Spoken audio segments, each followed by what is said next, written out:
What if I told you that the greatest warning sign of a hidden killer inside your body might not come from medical tests or doctors, but from the desperate eyes of a rescued dog? This isn't just another rescue story. This is about survival, intuition, and a bond that defied medical explanation. When we first found Daisy, she was barely clinging to life.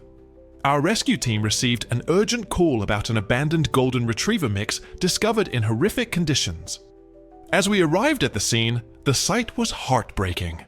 Daisy was collapsed in a corner, her body emaciated to the point where every rib was visible through her dull, matted coat. Open wounds covered her frail body, infected and untreated for what must have been weeks. "I've seen hundreds of rescues," whispered Sarah, our most experienced team member. "But this one, I don't know if she'll make it through transport." Daisy's breathing was shallow, her eyes vacant. When I gently tried to lift her, she didn't even have the strength to respond. No growl, no whimper, just resignation. That absence of fight is often the most terrifying sign in rescue work. It means an animal has given up. The race against time began immediately. Within minutes, we had her in our emergency transport vehicle, administering fluids while speeding toward our partner veterinary hospital. Dr. Martinez was waiting for us, having cleared his schedule after seeing the photos we sent ahead. "Multiple organ systems are failing," he told us after the initial assessment. "The next 48 hours will determine everything." What followed was a round-the-clock battle for Daisy's life. A battle that would have remarkable consequences none of us could have anticipated. Have you, or someone you know, ever experienced a moment when an animal seemed to sense something beyond normal perception? Share your stories in the comments below. We read every single one. But here's where the story takes an extraordinary turn. Something that separates Daisy's journey from other rescue stories we've shared. 6 months after her rescue, after finding her forever home with Michael, a retired firefighter, Daisy would return the favor in a way that defies conventional explanation. The bond that formed between them was special from the start. Michael, who had lost his wife 2 years earlier, wasn't even looking for a pet when he walked into our adoption event. But sometimes, the universe has plans we don't understand until they unfold before us. "There was just something about her eyes," Michael would later tell us. "It was like she already knew me." What neither Michael nor anyone else could have possibly known was that Daisy carried within her an extraordinary gift. A gift that would manifest itself in the coming months through increasingly strange behavior that Michael initially dismissed as simple anxiety. What you're about to witness is the extraordinary journey that began on a cold Tuesday evening last fall. A day that would ultimately connect two souls in ways that science is still trying to understand. As we share Daisy's story, pay close attention to the subtle signs that were there from the beginning, a connection that transcended the typical bond between human and animal, and ultimately proved to be life-saving in the most unexpected way. Hit that like button and subscribe to Eternal Bonds right now. Join our community of animal lovers, witnessing the extraordinary bonds that form between humans and their rescued companions. The night we rescued Daisy was one I'll never forget. As we rushed her to the emergency veterinary clinic, her breathing became so shallow that twice I had to check if she was still with us. The golden retriever mix that should have been vibrant and full of life was barely clinging to existence, her body having endured what no living being should ever experience. Upon arrival, Dr. Peterson and his emergency team were waiting. The look on his face when we placed Daisy's limp body on the examination table told me everything. This was going to be the fight of her life. Multiple systemic failures, he said grimly after the initial assessment. Severe dehydration, malnutrition, infected wounds consistent with both neglect and direct abuse. Her temperature is dangerously low, and several organs are showing signs of shutting down. The team moved with practiced urgency, inserting IV lines to deliver life-saving fluids and medications. Blood was drawn for emergency tests, while heating pads were carefully positioned around her fragile body. Daisy didn't even whimper as multiple needles pierced her skin, a concerning sign that she was beyond feeling pain. "I need to be honest with you," Dr. Peterson pulled me aside as his team continued working. "The next 48 hours are critical. Many dogs in this condition don't make it through the night. We'll do everything we can, but you should prepare yourself." Those words hit like a physical blow. In our years of rescue work, we'd seen many critical cases, but something about Daisy's quiet resignation, the way her eyes seemed to have given up hope, made this different. It wasn't just her body that was dying, her spirit was fading too. I asked if I could stay with her that first night. The clinic normally wouldn't allow it, but something in my expression must have convinced Dr. Peterson. He nodded and had a staff member bring in a chair for the overnight vigil. As midnight approached and the clinic quieted, I sat beside Daisy's kennel, my hand gently resting near her muzzle. Not touching, just close enough that she could sense someone was there. Her breathing was labored, each inhale a shallow struggle. The monitors beeped a weak but persistent rhythm. "You're not alone anymore," I whispered, tears streaming down my face. "I don't know what happened to you before today, but I promise that was your last day of suffering. If you can find the strength to fight, we'll be right here fighting alongside you." Around 2 a.m., something remarkable happened. Daisy's eyes flickered open briefly, and though weak, her tail moved ever so slightly. It wasn't a wag, she didn't have the strength for that, but it was a sign. In that moment, despite all medical odds, I knew she had decided to live. By morning, her vital signs had stabilized enough for the veterinary team to perform a more thorough examination. The findings were heartbreaking. Old fractures that had healed improperly, suggesting repeated trauma, significant scarring under her matted fur, severe dental disease, and evidence of multiple pregnancies, indicating she had likely been used for backyard breeding until her body gave out. "She's probably around 5 years old," Dr. Peterson estimated, "but her body has endured the stress and damage of a dog twice that age." The second day brought the first real glimmer of hope. Daisy accepted small amounts of water from a syringe, and her blood work showed slight improvements in kidney function. When a vet tech approached to change her bandages, Daisy's eyes followed the movement, a small but significant sign of awareness. On day 3, we faced our first major setback. Daisy developed a high fever as her body fought the infection raging through her system.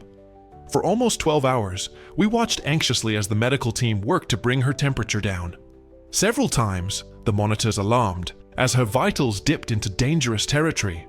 "This is often where we lose them," Dr. Peterson warned. "Their bodies are too weak to fight infection after such prolonged neglect." But Daisy had already shown us her remarkable spirit. By midnight, her fever broke, and she accepted her first tiny portion of specialized recovery food. Just a few licks, but enough to bring tears of joy to everyone involved in her care. By the end of the first week, Daisy was sitting up on her own. Her wounds were healing, though slowly, and she had begun to respond to her name. The first time she wagged her tail deliberately, when I entered her room with breakfast, the entire clinic celebrated. As her physical health improved, glimpses of her personality began to emerge. We discovered she was gentle and patient, never growling even during painful treatments. Her eyes, once vacant with despair, now followed movements around the room with interest. And, most touchingly, she seemed especially drawn to people who were themselves suffering or stressed. "It's remarkable," observed Dr. Peterson. "Despite everything humans have done to her, she still looks at people with compassion. That's rare in severely abused animals." By week 3, Daisy was well enough to be transferred to our rehabilitation facility. Though still thin and weak, she could walk short distances and had developed a healthy appetite. Her coat, properly cleaned and treated, revealed a beautiful golden cream color that would shine magnificently once fully healed. The rehabilitation center brought new challenges. Though physically improving, Daisy showed signs of emotional trauma. Loud noises would send her cowering into corners. Men wearing baseball caps would cause her to freeze in terror. And the sound of shouting, even from a distance, would trigger violent trembling. We worked with animal behaviorists who specialized in trauma recovery. Using patience, positive reinforcement, and carefully structured exposure therapy, Daisy slowly began to build confidence. The day she approached a male volunteer on her own initiative was a breakthrough that had our entire team in tears. 4 months after her rescue, Daisy had transformed into a different dog, Though she would always carry physical scars, and likely some emotional ones too, she had become a sweet, trusting companion who greeted visitors with a wagging tail and gentle demeanor. It was time to consider adoption, finding the perfect forever home for this remarkable survivor. We knew Daisy would need an understanding owner, someone patient who could continue her emotional healing while providing the stability she'd never known. That's when Michael Thompson entered the picture.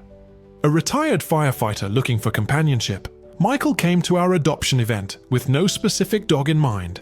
He simply wanted, as he put it, to see if there's a connection. The moment when Michael and Daisy first locked eyes was nothing short of magical. Michael had been wandering through our adoption center rather aimlessly, stopping to greet various dogs but not seeming particularly drawn to any of them. Then he reached Daisy's kennel. She had been watching him quietly from her bed, not rushing to the front like many dogs do, but observing with those soulful amber eyes that seemed to hold wisdom beyond words. "She's a special one," I told Michael as he knelt down to her level. "A true survivor with an incredible journey." What happened next surprised even our most experienced staff. Daisy, who typically took time to warm up to strangers, especially men, rose from her bed and walked directly to Michael. She sat before him, maintaining gentle eye contact, and then did something she had never done before. She placed her paw softly on his hand. "Well, hello there," Michael said quietly, his voice catching slightly. I noticed his eyes glistening. Later, he would confess that in that moment, he felt his late wife's presence somehow, as if she had guided him to this specific dog. Michael asked about Daisy's background, and I shared the abbreviated version of her rescue story. With each detail of her struggle and recovery, his expression grew more determined. By the time I finished, there was no question in his mind. "I think we found each other for a reason," he said simply. The adoption process moved forward with our usual thorough procedures. Home visits confirmed that Michael's modest but comfortable ranch-style house was perfect for Daisy. No stairs to navigate while she continued building strength. A securely fenced yard with shady spots, and a quiet neighborhood without the triggers that might distress her. Michael, being a retired firefighter, had both the time and temperament for a dog with special needs. His patient nature and experience with trauma, having counseled many fire victims over his career, made him uniquely qualified to understand Daisy's occasional anxiety. The first few weeks in her new home came with expected challenges. Michael called occasionally with questions. Was it normal that Daisy checked every room before settling down? Should he be concerned that she hoarded kibble under her bed? How could he help her feel safe during thunderstorms when she trembled uncontrollably? With guidance and patience, these early hurdles were overcome one by one. Michael sent photos of their progress. Daisy enjoying her first swim in a nearby dog-friendly lake. Daisy meeting the neighbor's children with gentle curiosity.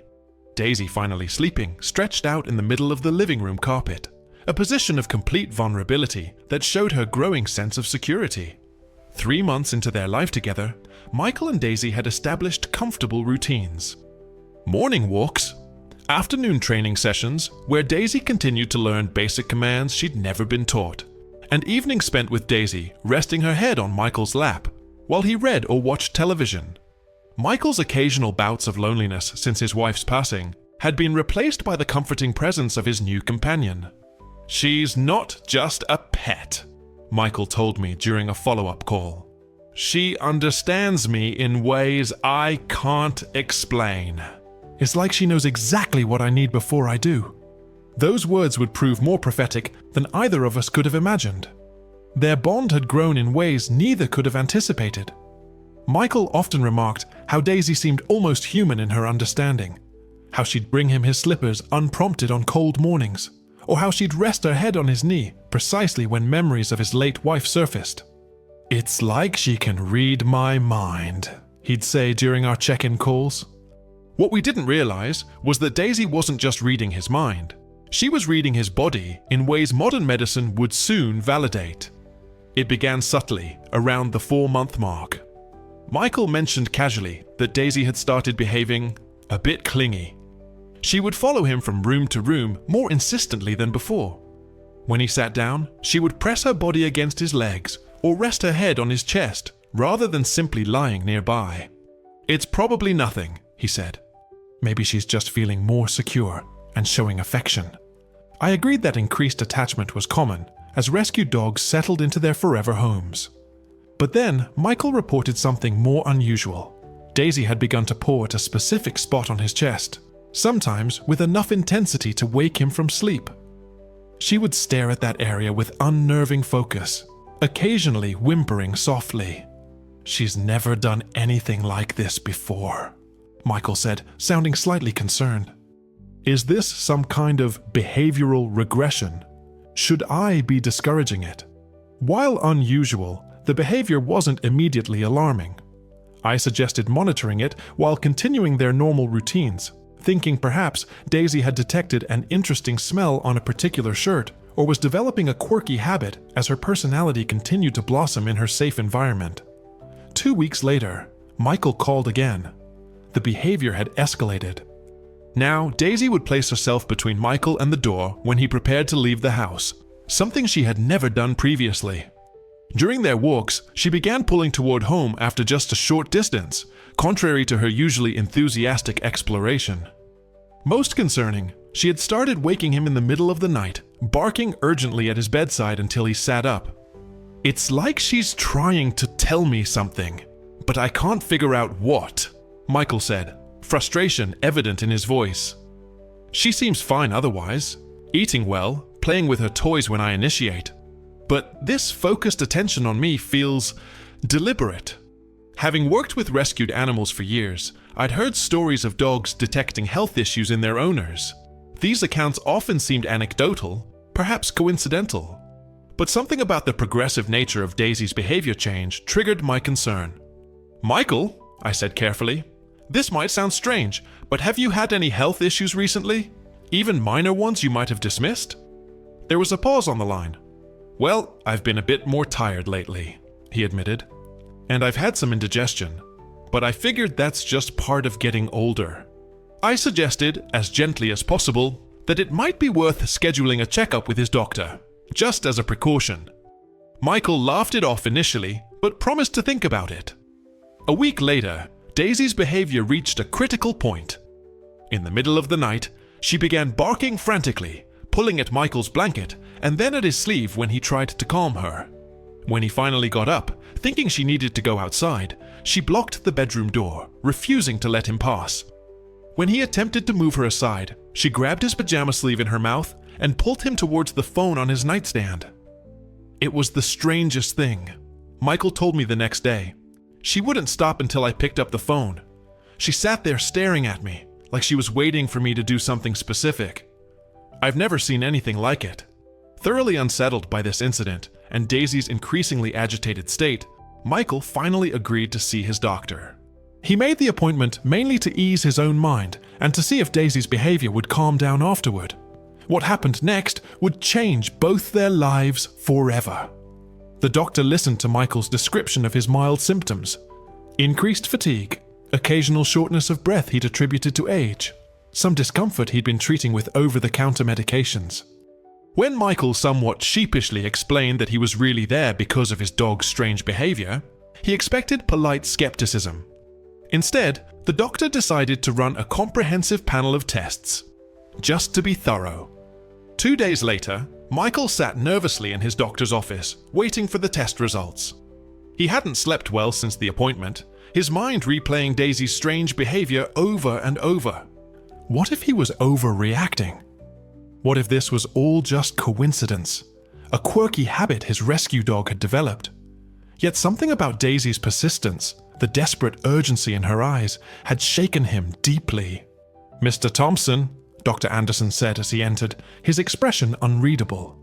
He sat down across from Michael, opened the file, and took a deep breath. "I'm glad you came in when you did."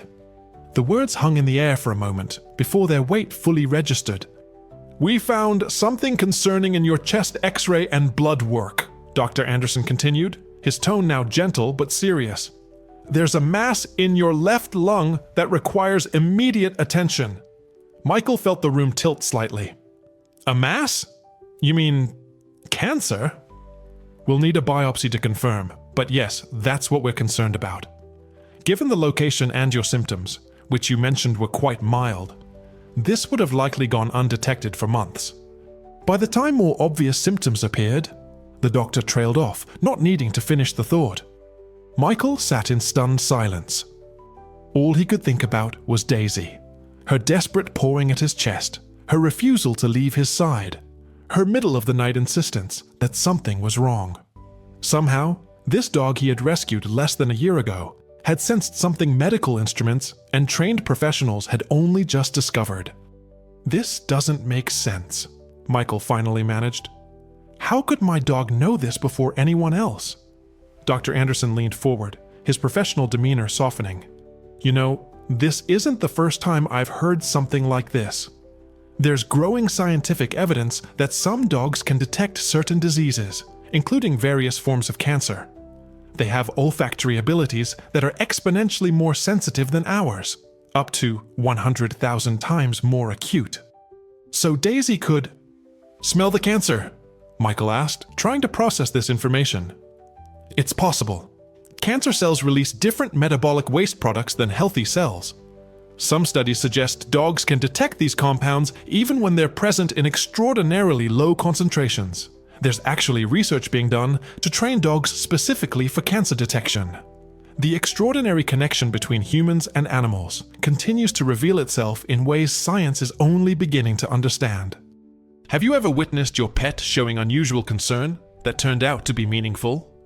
Tell us in the comments right now about a moment when your animal companion seemed to sense something important that you couldn't. Every story helps us build understanding of these remarkable bonds. As Michael scheduled follow-up appointments and a biopsy for the following week, his mind kept returning to the extraordinary chain of events. A dog that was barely surviving on the streets a year ago had potentially saved his life. The miracle wasn't just that Michael had saved Daisy, it was that she had returned the favor in a way no one could have anticipated. That evening, as Michael drove home from the doctor's appointment, he experienced an array of emotions: shock, fear, disbelief, but most surprisingly, profound gratitude. The road ahead would be challenging, but had Daisy not persisted in her warnings, that road might have been dramatically shorter. He pulled into his driveway and sat silently for a moment, watching Daisy's silhouette in the window, her ears perked up expectantly.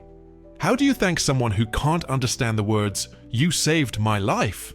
He wondered, gathering his composure, before heading inside to face the dog who somehow knew what medical science had only just discovered. The oncology team moved quickly, once the biopsy confirmed what they suspected. They outlined a comprehensive treatment plan, targeted surgery to remove the small tumor, followed by a short course of radiation therapy to ensure no cancer cells remained. This is the best-case scenario, the oncologist explained. If we'd caught this 6 months from now, we'd be having a very different conversation about your treatment options and prognosis. When Michael arrived home, Daisy greeted him differently than usual. Instead of her typical enthusiastic welcome, she approached slowly, her eyes locked with his, as if asking a question. When he knelt down to her level, she gently placed her paw on his chest, the same gesture that had prompted his doctor's visit. But this time, it felt like acknowledgement, rather than warning. "You knew all along, didn't you, girl?" Michael whispered, wrapping his arms around her. For perhaps the first time since the rescue, he was the one who needed comfort, and Daisy seemed to understand perfectly, staying pressed against him for the rest of the evening. The next few days were a blur of additional tests and consultations. Michael found himself studying her with new eyes, wondering at the depth of understanding behind her amber gaze. The oncologist had been amazed by the story, sharing that early detection would significantly improve Michael's prognosis. One evening, while waiting for the final diagnosis and treatment plan, Michael sat looking through photos of Daisy's transformation, from the skeletal, terrified creature they had rescued to the healthy, loving companion beside him now. He paused at a particular image from her first week in his home, noting how even then, when she was still healing from her own trauma, there had been an extraordinary gentleness in her eyes. "Everyone thinks I saved you," he told her, running his hand along her now gleaming coat. "But the truth is, we saved each other." News of Daisy's remarkable detection spread quickly through Michael's circle of friends and the veterinary team that had helped with her rehabilitation. Dr. Lewis, the veterinarian who had overseen much of Daisy's recovery, asked permission to document her case for a research project on intuitive behaviors in rescued animals. "Well, there's something special about the bond between humans and rescued dogs," she explained during a follow-up appointment for Daisy. "We've seen countless examples of extraordinary sensitivity, but Daisy's case is remarkable even within that context." When Michael asked what made Daisy's case stand out, Dr. Lewis shared an insight that would stay with him forever. Most detection dogs are specifically trained for years to identify certain conditions. Daisy had no training. What she had was an extraordinary connection to you, a connection born from mutual healing. Sometimes trauma creates a heightened awareness, a deeper perception. Daisy knows what suffering feels like, and perhaps that allowed her to recognize it in you before anyone else could. As the reality of his diagnosis and upcoming treatment settled in, Michael found himself drawing strength from Daisy's journey. If this dog could overcome such terrible neglect and abuse, surely he could face what lay ahead. The irony wasn't lost on him. He had chosen to adopt a special needs dog because he believed his experience as a firefighter had prepared him to handle the challenges. Now, that very dog was giving him strength for his own battle. The day before his first treatment, Michael received a call from the rescue organization where he had found Daisy. Word had gotten around about her remarkable ability, and they wanted to know if Michael would consider sharing their story once he felt up to it. "People need to hear this," the coordinator said. "It might help other dogs find homes, especially the ones that are overlooked because of age or medical issues." Michael agreed without hesitation. If there was any silver lining to his diagnosis, it was the opportunity to highlight the profound impact rescue animals can have on human lives. Daisy wasn't just rescued, he told the coordinator. She became a rescuer herself.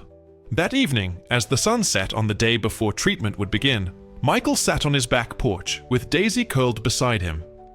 He wasn't sure what the coming months would bring, but he knew with absolute certainty that he wouldn't face them alone.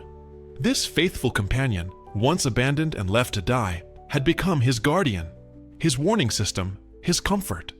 The weeks following Michael's diagnosis were a whirlwind of appointments and preparations. With each specialist he saw, the message was the same.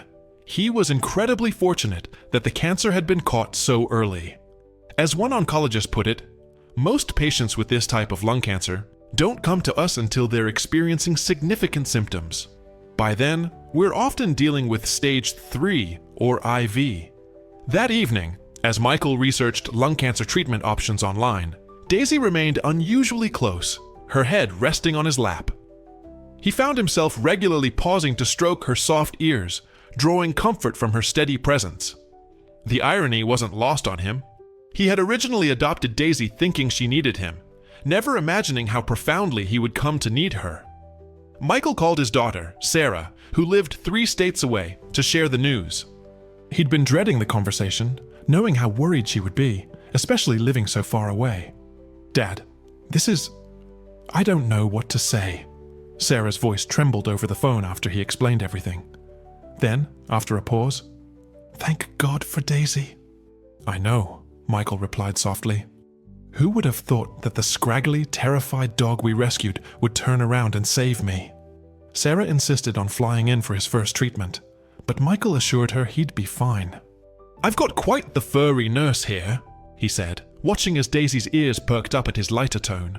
"Besides, the doctor is very optimistic. They caught it early, miraculously early." "That's not a miracle, Dad," Sarah said firmly. "That's Daisy. I'm booking a flight anyway." Over the next few days, as Michael prepared for his upcoming biopsy and consulted with specialists about treatment options, he noticed subtle changes in Daisy's behavior. Michael's neighbor, Ellen, who had helped care for Daisy during her early rehabilitation, was astonished when Michael shared what had happened. "I've heard stories about dogs detecting cancer," she said, "but I never really believed them. That's extraordinary." "The extraordinary part," Michael replied, "is thinking about the chain of events. If I hadn't gone to that adoption event that day, if I hadn't chosen Daisy, or if she hadn't been rescued at all. He couldn't finish the thought. Ellen understood. 2 lives saved through one connection. There's something profound in that. As the day of the biopsy approached, Michael found himself thinking back to Daisy's rescue. How fragile she had been. How close to death. He remembered the weeks of patient care it had taken to help her trust again, to coax her damaged body back to health. Now he faced his own journey of treatment and recovery, and the symmetry wasn't lost on him. The night before the procedure, Michael had trouble sleeping. Anxiety about what lay ahead kept his mind racing. Around 2 a.m., he felt Daisy stir at the foot of his bed. Instead of settling back down, she moved up beside him and gently laid her head on his chest. Not on the spot she had previously pawed at with such urgency, but directly over his heart.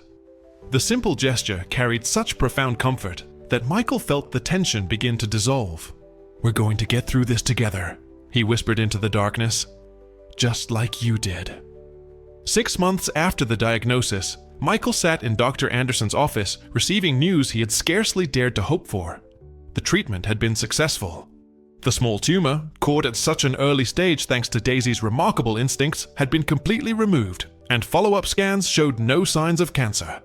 "I can't emphasize enough how fortunate you are, Doctor," Anderson said, reviewing the latest test results. The 5-year survival rate for lung cancer caught at stage 1 is significantly higher than later stages, and the fact that we were able to use minimally invasive surgery because of the tumor's size and location? He shook his head in amazement. "Your recovery has been remarkable." "I have a pretty dedicated nurse at home," Michael replied with a smile, thinking of Daisy's unwavering companionship during his recovery. Throughout the surgeries, the painful recuperation, the exhausting days of treatment, she had remained his constant shadow. Never more than a few feet away, always watching with those soulful eyes that seemed to understand everything. The recovery hadn't been easy. There were dark days when pain and fear had threatened to overwhelm him. On one particularly difficult night, when the surgical site was throbbing and sleep seemed impossible, Michael had broken down in tears of frustration. Daisy had immediately climbed onto the bed, something she rarely did, and pressed her warm body against his side, staying there until morning broke and the pain subsided. Throughout his treatment journey, Michael had been documenting their story, partly as therapy for himself, partly because he believed it mattered beyond just their 2 lives. He'd started a small blog, initially just for friends and family, sharing both Daisy's remarkable journey from near-death to health, and then her extraordinary role in saving his life. The blog had grown far beyond his modest expectations. Dog lovers, cancer patients, and medical professionals alike had found their way to the site, leaving comments about their own experiences with the intuitive abilities of animals. Several veterinary researchers had reached out, asking to interview Michael and observe Daisy as part of ongoing studies into canine cancer detection. "Your story isn't just inspiring," one researcher had written. "It's scientifically significant. Cases like yours help us understand the biological mechanisms behind these abilities, potentially leading to new screening technologies." Michael's daughter Sarah, who had initially come to help during his surgery, had been so moved by witnessing Daisy's devoted care that she had started volunteering at a local rescue organization in her own city. "Dad, I never really understood before," she had admitted during one visit. "When you first adopted her, I thought you were just being kind to a needy dog. Now I see it's so much more than that." As spring turned to summer and Michael's strength returned, he and Daisy resumed their favorite activities: longer walks in the park, weekend trips to the lake, where Daisy had discovered her love of swimming, and visiting the rescue organization where they had first met. These visits had taken on new meaning now, with Michael sharing their story with potential adopters who were hesitant about choosing dogs with health issues or traumatic pasts. "The dog you're overlooking might be the one who saves your life one day," he would tell them, with Daisy sitting proudly beside him, her once dull coat now gleaming in the sunlight, her eyes bright with confidence that had replaced the fear she'd carried for so long. One afternoon, a local news station contacted Michael about featuring their story. The resulting segment, the rescue dog who became the rescuer, went viral almost immediately, touching hearts across the country and bringing renewed attention to the plight of abandoned animals. We've seen a 30% increase in adoptions of adult and special needs dogs since your story aired, the rescue coordinator told Michael during one of their visits. People are specifically asking for dogs that others might overlook, the older ones, the shy ones, the ones with medical issues. Your story changed something fundamental in how people see these animals. During a follow-up appointment, Dr. Anderson shared something that gave Michael goosebumps. I've had 7 patients come in specifically because their dogs were exhibiting unusual focused behavior, similar to what you described with Daisy. 3 of them had early-stage cancers that might have gone undetected for months or years otherwise. During one of the research sessions, a scientist asked Michael something that struck him deeply. What would have happened if you had ignored Daisy's warnings? The question haunted him for days. He'd come to see his survival not just as a medical victory, but as testimony to something profound about the relationship between humans and animals, something that transcended scientific explanation. One evening, while reviewing medical literature about cancer detection, Michael found himself setting aside the clinical papers and instead writing a letter of gratitude to Daisy, a letter he would later read at their fundraising event, moving many in the audience to tears as he detailed the countless small ways she had guided him through his darkest hours of treatment and recovery. On the anniversary of Daisy's adoption, Michael organized a special celebration at the Rescue Center, a fundraiser he called Second Chances, dedicated to supporting medical care for newly rescued animals. The event featured stories of extraordinary bonds between rescued pets and their owners, but Daisy's story was the centerpiece. Standing before the gathered crowd, with Daisy sitting calmly beside him, Michael found himself momentarily overwhelmed by the journey they had traveled together. 1 year ago, I thought I was saving a dog, he began, his voice slightly unsteady. I had no idea that dog would turn around and save me. When we talk about rescue, we often picture a one-way relationship, humans helping animals in need. But what I've learned through Daisy is that rescue goes both ways. These animals, even in their most broken state, have extraordinary gifts to offer us if we're willing to see them as more than just their traumas or their needs. As Michael concluded his speech, a local veterinarian stepped forward to present him with an award recognizing their contribution to animal welfare and education. The Michael and Daisy Thompson Second Chance Fund would provide specialized medical care for senior and special needs dogs, those most often overlooked in crowded shelters. That evening, as they sat together on the porch watching the sunset, something that had become their nightly ritual, Michael reflected on the extraordinary chain of events that had brought them together. From Daisy's desperate rescue to his own brush with mortality, their lives had become intertwined in ways he could never have imagined. "You know what amazes me most?" he said to Daisy, who looked up at him with those understanding eyes. "It's not just that you saved my life. It's that someone had thrown you away, decided you weren't worth saving. How many other Daisies are out there right now, just waiting for their chance?" Perhaps the most powerful legacy of Daisy and Michael's story isn't just about cancer detection or medical miracles. It's about recognition, seeing the extraordinary potential in beings that society has deemed disposable. Every abandoned animal carries possibilities we can't imagine until we open our hearts to them. As Michael often says now, rescue isn't charity. It's an exchange of gifts we don't fully understand until they unfold before us. Hit that subscribe button right now and join our Eternal Bonds family. Every subscription helps us rescue more animals and share these incredible stories of connection that remind us what makes life truly meaningful. And that like button? It's not just a click. It's your way of helping this story reach someone who might be considering adoption. Someone who needs to hear that rescue animals aren't broken. They're often the most extraordinary companions we could hope for. We'd love to know if you've experienced something similar with your own pets. Have they ever sensed something was wrong before you did? Comment below with the phrase "guardian angel" followed by your story. Your experiences might help us understand these remarkable connections even better, and they certainly remind us all of the depth of the bond we share with our animal companions. Before you go, make sure to check out our next video.